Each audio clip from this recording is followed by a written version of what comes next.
एक जंगल में एक सफेद शेर टहल रहा था। तभी उसे जंगल में एक बूढ़ा बाज पड़ा मिलता है। सफेद शेर जल्दी से उसका शिकार कर लेता है। जैसे ही वह उस बूढ़े बाज को खाता है, तभी वह एक ज़ॉम्बी शेर में बदल जाता है और खतरनाक शेर का रूप ले लेता है और जंगल में शिकार ढूंढने के लिए निकल पड़ता है। तभी वह एक भालू का शिकार कर लेता है। जैसे ही वह भालू का शिकार करता है, तो वह भालू भी एक ज़ॉम्बी भालू में बदल जाता है। अब बहुत दिन ऐसे ही बीत गए थे। अब जंगल के सारे जानवर एक एक करके ज़ॉम्बी में बदल गए थे। वहाँ का राजा बब्बर शेर इस बात से बड़ा ही परेशान हो गया था। उसे समझ नहीं आ रहा था कि वो करे भी तो क्या करे। सिर्फ एक राजा शेर ही बचे थे जो अब तक ज़ॉम्बी बनने से बचे हुए थे। लेकिन जंगल के सारे जानवर ज़ॉम्बी का शिकार हो चुके थे। राजा शेर इसी सोच से परेशान होकर जंगल में इधर उधर टहल रहा था। तभी उसे जादुई गोल्डन सीढ़ियाँ नजर आती है। उन जादुई सीढ़ियों को देखकर गब्बर शेर उनके पास जाता है। शेर के पास आते ही जादुई सीढ़ियाँ बोलती है, मैं जानती हूँ तुम अपने जंगल के जानवरों पर आई मुसीबतों से परेशान हो। मैं तुम्हें इसका समाधान बताने के लिए प्रकट हुई हूँ। सीढ़ियों की यह बातें सुनकर राजा शेर चैन की सांस लेता है और बोलता है, तो जल्दी से बताओ मुझे मुझे क्या करना होगा जिससे कि मेरे जंगल के जानवर उस ज़ॉम्बी से मुक्त हो जाएं। तब वह गोल्डन सीढ़ियाँ उसको बताती है। पास के ही जंगल में एक तालाब है। मैं अपनी जादुई शक्तियाँ उस तालाब के पानी में डाल दूंगी। जैसे ही वो सब उस तालाब में जाएंगे, तो वो बिल्कुल ठीक हो जाएंगे। लेकिन वो सब तालाब के अंदर जाएंगे कैसे? वो सब ज़ॉम्बी जानवर है। अगर मैं उनके सामने गया तो वो मुझे ही खा जाएंगे और मैं भी ज़ॉम्बी बन जाऊंगा। मैं तुम्हें बताती हूँ तुम्हें उन सभी ज़ॉम्बी से कैसे बचना है।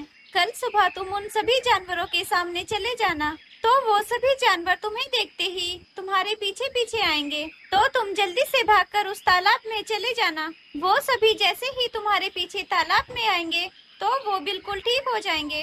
राजा शेर ऐसा ही करता है। अगली सुबह राजा शेर उन सभी जानवरों को अपने पीछे दौड़ाता है। वो सभी जानवर राजा के साथ साथ उस तालाब में चले जाते हैं और वो सभी बिल्कुल ठीक हो जाते हैं। इस तरह वो ज़ॉम्बी जानवर अपनी गोल्डन सीढ़ियों की मदद से सभी जानवर फिर से एक बार नया जीवन जीते हैं और सभी हंसी खुशी से जंगल में रहने लगते हैं। एक घना जंगल था। जंगल का राजा शेर और बाघ बहुत ही अच्छे दोस्त थे। जंगल के सभी जानवर उन्हें बहुत ही पसंद करते थे। एक दिन वो दोनों जंगल में घूम रहे थे।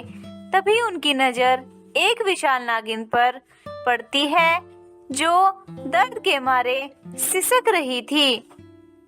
ये देख वो दोनों इसके पास जाते हैं। वो बहुत ही घायल थी। ये देखकर बाघ वैद भालू को बुलाता है। भालू वैद नागिन को कुछ जड़ी बूटियां दे देता है, जिसे लेकर नागिन कुछ ही देर में ठीक हो जाती है। तब शेर कहता है, अरे नागिन, किसने किया है तुम्हारा ये हाल? आज से पहले तो तुम्हें इस जंगल में हमने कभी देखा नहीं। इस जंगल की दूसरी दिशा में जो काली गुफा है, मैं वहां से आई हूँ। मेरे पास एक जादुई हीरा है जिसे एक शैतानी चीता पाना चाहता है। वो उस जादुई हीरे की मदद से सारे जानवरों को अपना गुलाम बनाना चाहता है। अमावस्या के दिन मेरी शक्तियाँ कम हो जाती है, इसलिए वो मुझे पकड़ने के लिए मेरे पीछे पड़ा है। मैं जैसे कैसे करके यहाँ आ गई। तुम लोगों का बहुत बहुत शुक्रिया कि तुमने मेरी जान बचाई। अब मैं चलती हूँ। वो शैतानी चीता कभी भी मुझे इस वक्त ढूंढते हुए यहाँ आ सकता है। और हाँ दोस्तों, जब भी तुम्हें मेरी जरूरत हो तुम उस जादुई गुफा के पास आ जाना। ठीक है नागिन, अब तुम आराम से अपनी गुफा में जाओ। शेर, बाघ और भालू तीनों अपने रास्ते चले जाते हैं। उस रात वो शैतानी शक्तियों वाला शेर उस नागिन को ढूंढते हुए उस जंगल में आ जाता है और आते ही वो बड़ी ही बेरहमी से जंगल के जानवरों का शिकार करने लगता है। जंगल के सारे जानवर इस खूनी शेर को देखकर डर जाते हैं और सब मिलकर राजा शेर के पास जाते हैं। महाराज, हमारी रक्षा कीजिए। एक शैतानी चीता हमारे जंगल में घुस आया है, जो सभी जानवरों को बहुत बेरहमी से मार रहा है। उस खूनी दरिंदे की ये मजाल, वो मेरी प्रजा का शिकार करे, मैं उसको छोड़ूंगा नहीं। बाघ दोस्त, तुम इन जानवरों का ख्याल रखो, मैं अभी उसको सबक सिखा के आता हूँ। ठीक है दोस्त, तुम अपना ख्याल रखना, मैं यहाँ इनका ख्याल रखूंगा। राजा शेर शैतानी चीते को ढूंढने के लिए चला जाता है। कुछ दूर जाकर वो देखता है कि वो शैतानी चीता एक भैंस का शिकार करके उसे खा रहा था। ये देखकर राजा शेर को बहुत ही गुस्सा आ जाता है और वो जोर जोर से बोलता है, अरे ओ शैतानी चीता, तेरी ये मजाल, तू मेरे मासूम जानवरों का शिकार कर रहा है।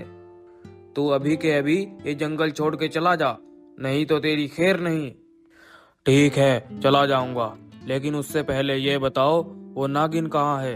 मैं जानता हूँ वो इसी जंगल में आई थी। मैं नहीं जानता, अगर जानता भी तो मैं तुम्हें नहीं बताता। तुम जैसे शैतानी चीता को वो जादुई हीरा कभी नहीं मिलना चाहिए। अच्छा, तो तू सब जानता है, लेकिन फिर भी तुझे अपनी जान की परवाह नहीं है। मैं तुझे अभी बताता हूँ।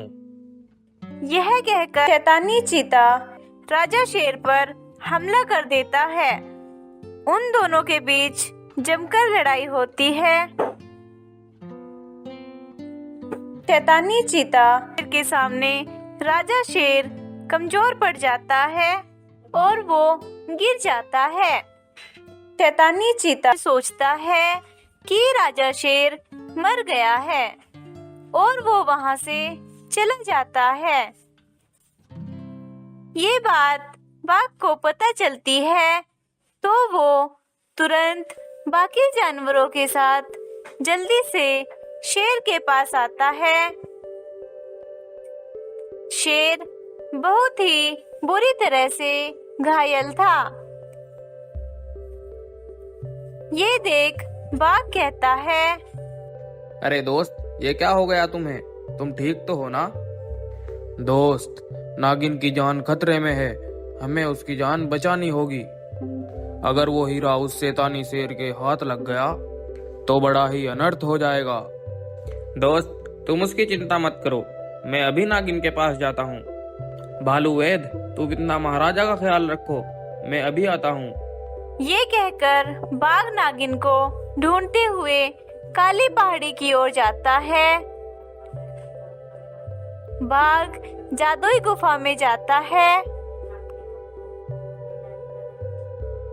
जहां वो नागिन हीरे की रखवाली कर रही थी। नागिन बाघ को देखकर कहती है, अरे बाघ, तुम सब ठीक तो हो ना? बाघ सारी बात नागिन को बता देता है। जिस बात का डर था वही हुआ। अगर उस शैतानी चीते को रोका नहीं गया तो वो सारे जंगल को नष्ट कर देगा।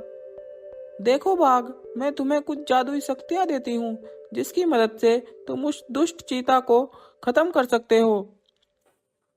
यह कहकर नागिन बाघ को एक मानव बाघ में बदल देती है और कहती है, बाघ, अब तुम जल्दी से जाकर उस शैतानी शेर को खत्म कर दो।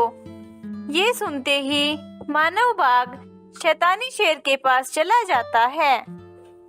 शैतानी शेर बाघ मानव को देखकर कहता है, अरे ओ मानव बाघ, इस जंगल का राजा शेर भी मेरे सामने टिक नहीं पाया और मारा गया। तू क्या मेरा बिगाड़ लेगा? तूने मेरे दोस्त को घायल करके अच्छा नहीं किया, मैं तुझे जिंदा नहीं छोड़ूंगा। अरे बाप रे, मैं तो डर गया। देखो, मुन्ना ने मुझे डरा दिया। हा, भीगी बिल्ली कहीं की, चल हट। तभी शैतानी शेर और मानव बाघ के बीच जमकर लड़ाई होती है।